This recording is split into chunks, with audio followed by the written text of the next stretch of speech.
السلام عليكم ورحمة الله تعالى وبركاته. مرحبا بكم متابعينا الكرام على قناة علباتيك. اليوم سأقدم إليكم تطبيق جميل جدا لعمل مونتاج لفيديوهات. هذا التطبيق يدعى باور ديريكتور. ستجدون رابط تحميله في الوصف، تقوم بتحميله وتثبيته.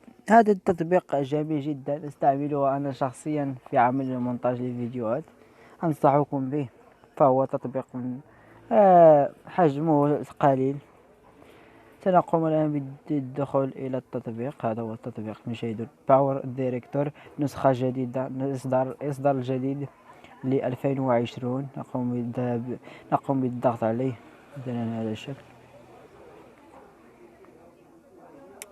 كما تشاهد تظهر لنا هذه الواجهة. نقوم بالضغط على اسكمي لتر هكذا. هنا تقوم تضغط على هنا نوفو بروجي، تضغط على اوكي. وهنا تقوم باختيار فيديو. تشاهدون هنا تقوم باختيار الفيديو، هنا الصور وهنا الموسيقى. الآن سأقوم باختيار مثلا فيديو على هذا الشكل، مثل هذا الفيديو. سنقوم بالضغط عليه. تشاهدون قمنا بإضافته هنا. أنا سوف نضغط على هنا. كما تشاهدون قمنا بإضافة الفيديو. هذا هو الفيديو كما تشاهدون، هذا هو الفيديو. تضغط على هنا لإضافة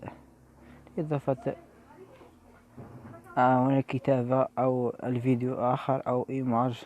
هنا صورة مصغرة أو صورة. تضغط على هنا مثلا، أقوم بالضغط على هذه الصورة مثلا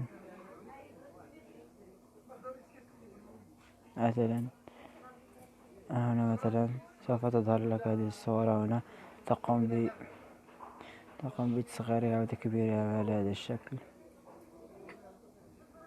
تضعه هنا ثم تقوم بالضغط على هنا،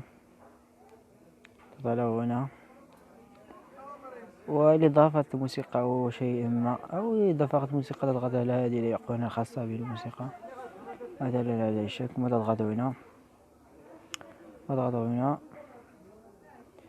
كما تشاهدون. تقوم بالضغط على هذه الأيقونة مثلا نقوم باختيار هذه الموسيقى على سبيل المثال. نقوم بالضغط عليها ثم الضغط على هنا إضافة. كما تشاهدون تقوم بالخروج. كما تشاهدون كل شيء جميل، الموسيقى واللوجو كل شيء. الآن تقوم بالضغط على